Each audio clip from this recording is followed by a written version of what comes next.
Hi, I'm Femi OK. And I'm Malika Bilal, and you're in the stream. Today, the FIFA Women's World Cup 2019. Could this year's tournament be a game changer for women's football? Some of the biggest matches are being played over the next couple of days. And if you're following the tournament, tell us why and your highlights so far. Send us your comments via Twitter or in the live YouTube channel. We'll try and get them into the show. I'm Hope Solo, former goalkeeper for the U.S. Women's National Soccer Team, lifelong activist and fighter for equality, and you're in the stream. How is this year's Women's World Cup changing attitudes towards women's football?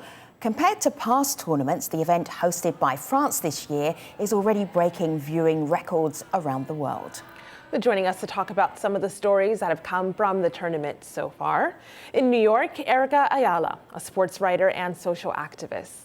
In Le Havre, France, and at the World Cup, Chidiyabari Iziani, a sports journalist with TVC News. In Boynton Beach, Florida, Lauren Silver, she's a midfielder for the Jamaican national team. And in Lagos, Nigeria, Super Falcons defender ONOME Abi. She made history this year as the first African to play in 5 World Cup tournaments. Congratulations. Oh, ONOME is smiling, she's grinning at that. Chidiyabari, I have been looking at your Instagram account, and it really takes us into the atmosphere behind the scenes, the special access that you got as you've been reporting on the Women's World Cup. I have to share this Instagram here. The Falcons celebrates their progression to round 16 for the first time in 20 years. I'm going to press play. Be ready for a party. We are there. And we are going for that. We are going for that. We are going for that. Chidiyabari, what is happening here?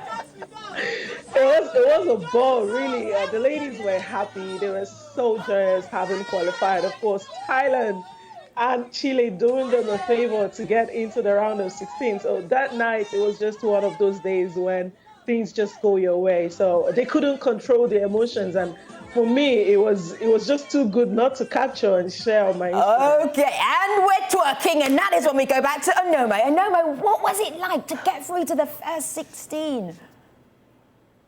Like, it's something really amazing, because before we went to the World Cup, it's our target to go past the group stage, and we achieved that. So it's really something nobody can hold us. We just have to pour everything out with joy and all that. So it was really amazing.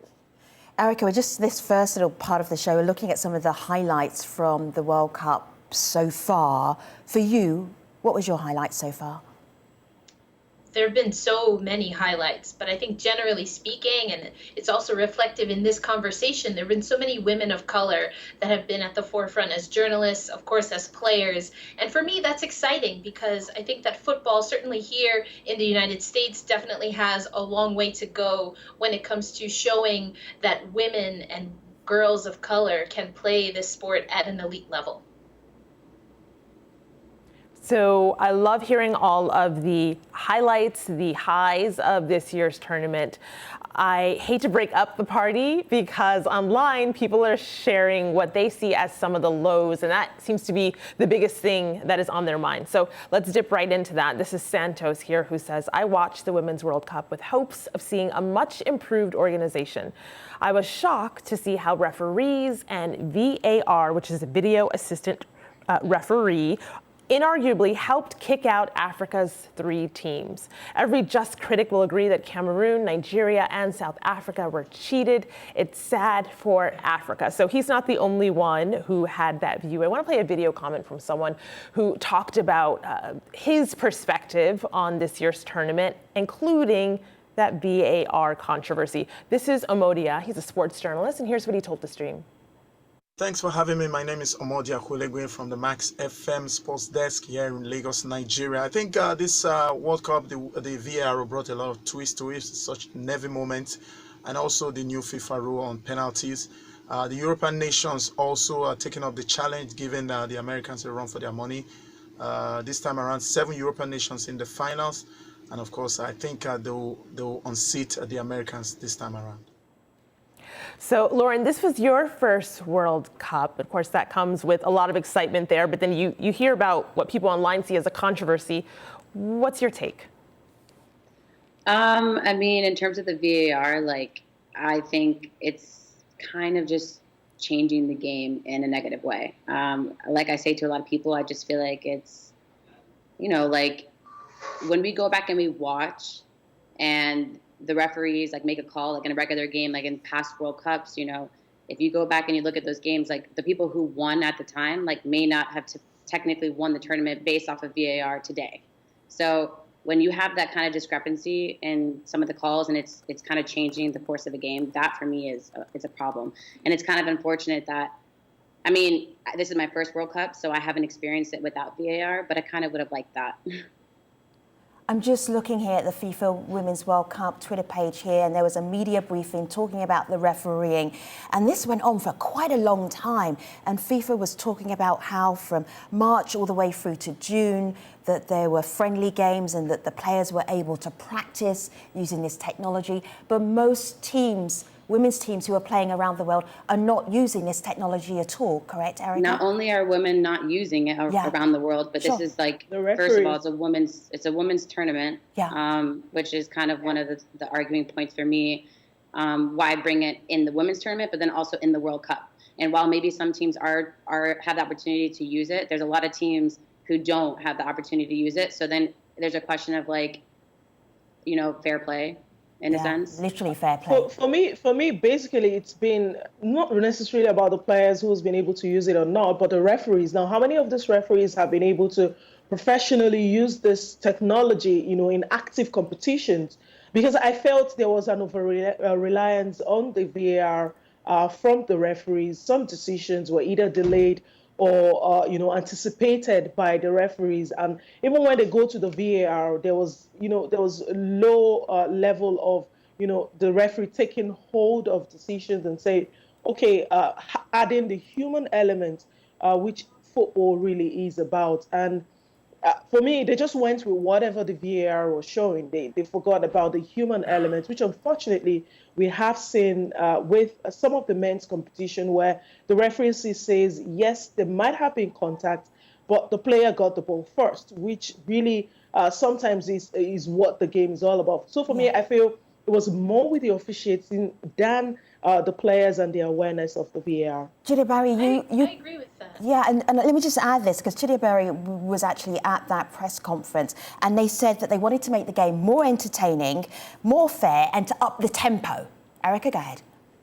Well, I was just going to say, I agree that the conversation has kind of been on VAR itself and how even the players have reacted to VAR. But I think that there is a piece of this that, for me, is missing from the conversations as far as what are the actual rules of the sport? And when you have something that's supposed to be cut and dry, which really isn't, because you still have discretion from the officials, but then you're trying to utilize something that's cut and dry for rules that in and of themselves can be arbitrary, it makes it a mess. And it seems like there was very little time for, as was mentioned earlier, for certain teams in particular to react to this. And additionally, I agree, why do this at the Women's World Cup, the pinnacle of the sport for a lot of people, and it ruined the flow of a lot of these games. How do you train for something like that, Lauren? I don't think you train for that, but it's just the opportunity to practice with it. Like the referees, for instance, if it is something that we're going to use, we need to be like proficient at it. And if we're going to go with it and make sure that all the teams and all the referees, whoever's working it, understands how to properly use it. For instance, like I think one of the things that it ruins for me for the game is the opportunity to just play. If you're in the back of your mind, you're constantly thinking about VAR, like it was previously mentioned. If you're going into a tackle as a player, you don't want to have to be thinking, oh man, I got to make sure this looks good on television. Yeah. When I go into a tackle and I stick a tackle and I get contact on the ball, if I follow through and I make contact with the player and that gets to be reviewed by the VAR, I think that's a little bit cheap, because obviously my intent isn't to injure the player. But if I come in contact with them after I've touched the ball and then they decide to call a penalty on that, I don't think that's fair. I don't think that's good. This is a dispute that's going to go on for quite some time. And no, you jump in here, and I'm going to move on just a little bit further because there's so much to talk about in this World Cup. But you go first. Go ahead. Yeah. If I want to say something, like on the game, we have this argument with the referee. I think it's against the German. Like she called a foul that I was asking, this is not a foul. You've made a decision already. And she was like, they called me from the VAR. It's not my decision. They called me. They called me. It's your decision. You are the referee. You make the decisions. VAR don't take decisions for you. They can ask you for something, but you have the final say. Well, she's like, no. They have. It's really crazy. It's really crazy, I'm telling you. This conversation is not over, but I'm going to move us on just a little bit because the tournament is more than just about football. So I want to tell you about some of the women footballers who are also fighting for equal pay and recognition. Have a listen to what the Sports Illustrated reporter Garrett Grant-Wall had to say about that issue. If you go on StubHub right now and look at the prices on the open market for one ticket to the USA-France quarterfinal that everyone is excited about here, you are going to be paying anywhere from $530 on the low end to $3,800 for a single ticket. I have never seen any prices like that ever for a women's soccer game. And this is just for a quarterfinal, but it gives you an idea of how much buzz there is. That's a reflection of interest in this Women's World Cup. Interest equals dollars. And so I say, pay the women. Pay the women. So I think a lot of people in our audience agree. This is Commando Bandit, that's their handle.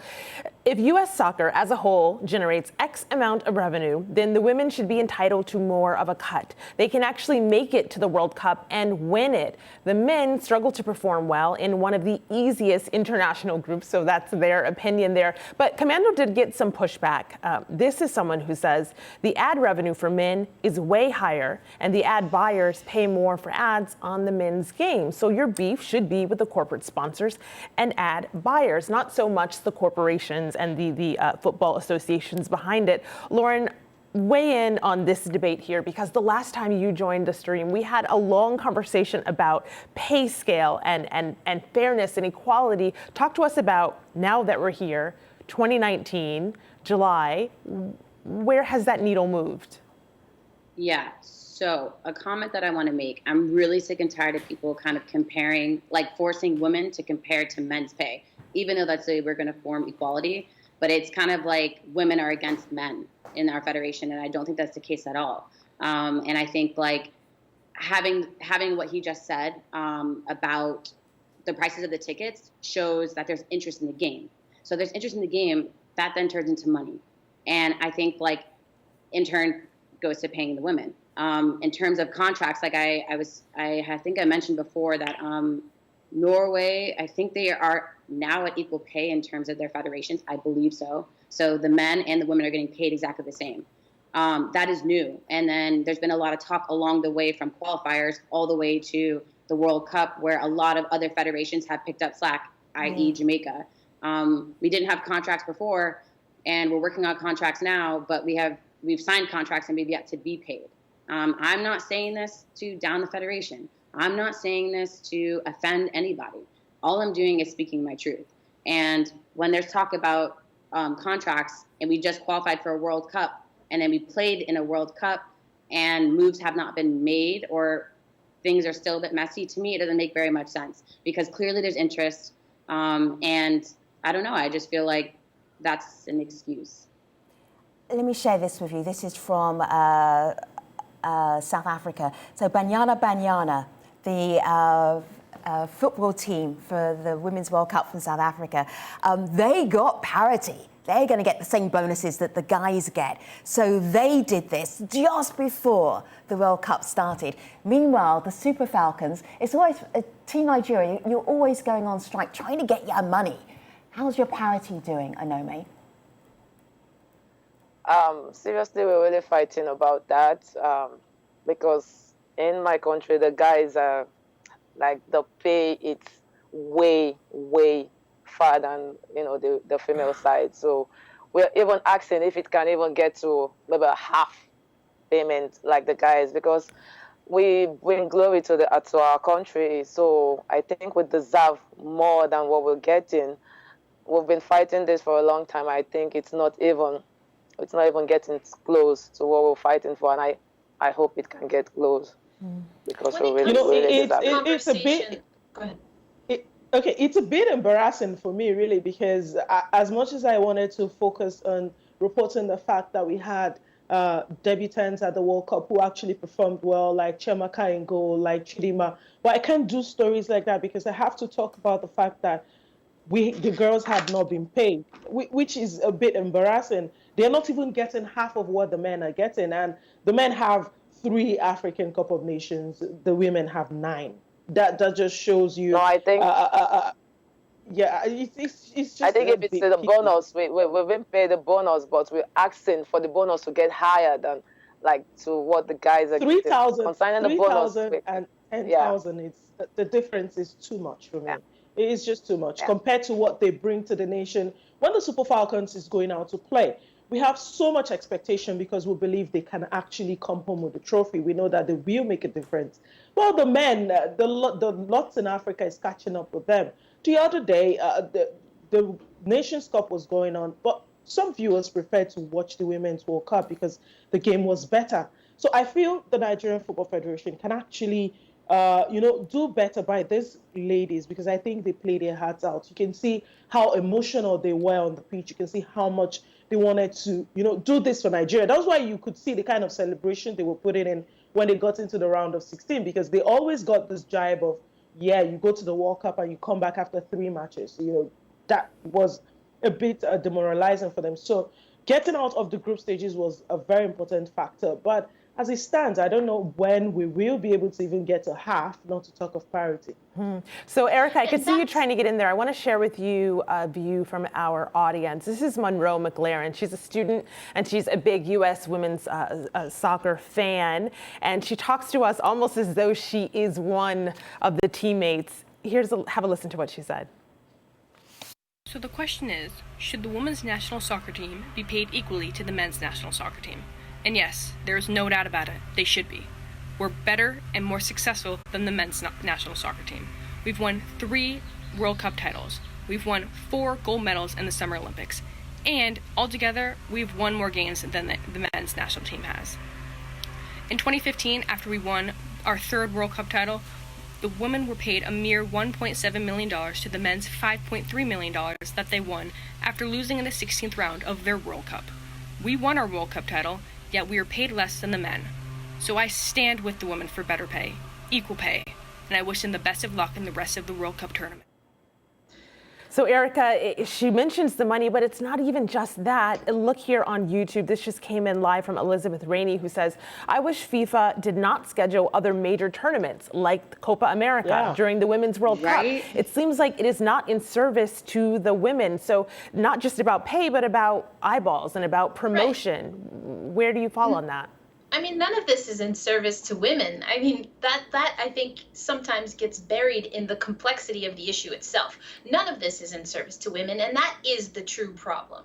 The problem, if we take the United States, for example, the viewers have said it's in the most recent lawsuit that the team filed, that there was a time in the U.S. Soccer Federation where the women were carrying the financials, as in they were making the money for the federation.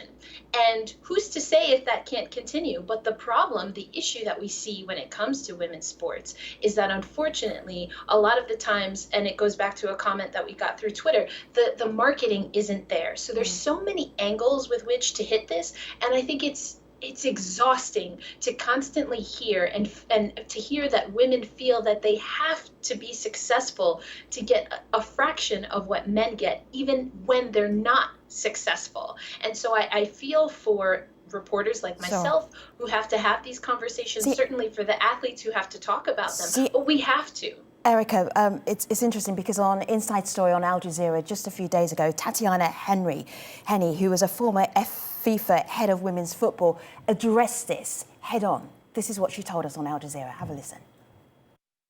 There's not enough interest. There's not enough, I think, seriousness. There is not enough decision-making power if you look at all these organizations and you look in detail on the expertise in women's football and the number of women involved in the decision-making process. then it's obvious to see that there's a huge lack of know-how, and that, of course, resonates in priorities and in also political decisions. And in this area, men's football and the Men's World Cup and the elite level of men's football is still dominating, which gives women's football only a little area to grow. So you heard what you had to say there. As the tournament heads into the quarterfinals, though, we should talk about what we want to see in the remainder of the World Cup. To start us off is Shireen Ahmed, who hosts the feminist sports podcast, Burn It All Down. Hi, everybody. Shireen Ahmed here. What I'm looking forward to the most for the remainder of the Women's World Cup is definitely following France. I'm predicting a France-Netherlands final, but also I'm very interested in Italy. And I'm interested because it's a team that wasn't necessarily supported. It's their first time back in the Women's World Cup after 20 years. I also want to see how all these teams are supported, particularly now with UEFA's new initiative to grow the game. So I will be watching all of this with a lot of excitement. Shireen Barry, she is predicting a France-Netherlands final. You can see here on Google if you are confused. For any of our audience members and want to know what's coming up next, what happens in the next few days, here it is on my screen. Your predictions, Shireen Barry. Well, I feel the tournament will be ripe for France. They have the edge, but I don't see them in the final, unfortunately. I feel the Netherlands, they have this one cut out for them. And the new ladies, the Italians, they look impressive. And I want to see them in the final. So my prediction is Italy, the Netherlands in the final. Erica? This is tough. I think it's really going to depend what we see tomorrow between the United States and France. The United States has looked rocky, in my personal opinion, in this tournament. I agree with a lot of other people that Italy is a team that I'm very excited to see play. The Netherlands has had a great tournament as well. So I'm not really ready to make any predictions necessarily against the United States, but I think that they definitely have a target on their back, and teams have showed up to challenge them. So it's going to be a great run regardless. Lauren, such a painful question to ask somebody who's been playing in this tournament. But as you've been scoping out the other teams, who do you think, who's your gut telling you is going to be playing on the final on July the 7th? Yeah, I really want France to be in there just because I really enjoy the way that they play. I love good football, and I feel like as a good footballer, like me stating the obvious isn't wrong. So I feel like France, they have a good chance. They're really cool, calm, experienced, style of play is impeccable, and they're true professionals on and off the field. Like, I love to see that, so best of luck to them. I'm just looking at pictures of ONOME in action here. ONOME, if you don't want this shirt anymore, you can share it with me. It's a fine shirt. And your predictions for July the 7th, who is going to be in the final? I think I'll prefer Netherlands and Italy because I think Italy, they are really hungry for this. You can see them when playing, all their hats and everything. And since it's long, they've been to the World Cup. Wow. I saw the passion and everything, and I just want to see them. We will find out soon enough. Malika, how's this conversation going down online? One more prediction from Manit, who says the semis onwards, it will get cagey rather than free-flowing. I think the USA will be obvious favorites, with the Netherlands being my dark horses. All right, so many firsts in this Women's World Cup, so many historic moments, including the end of her World Cup career. But what a way to go out. She's played in 7 World Cups. She's scored in 7 World Cups. She's been voted the best player on the planet 6 times in a FIFA poll. Her name is Marta. She plays for Brazil. This is how she left the pitch on her final World Cup game. And this is how we're going to end the show. Enjoy. É querer mais, é treinar mais, é se cuidar mais, é estar pronta para jogar 90 e mais 30 minutos, quantos minutos for. É isso que eu peço para as meninas. Não vai ter uma formiga para sempre, não vai ter uma Marta para sempre, não vai ter uma Cristiane. E o futebol feminino depende de vocês para sobreviver. Então pense nisso, valorize mais. Chore no começo para sorrir no fim.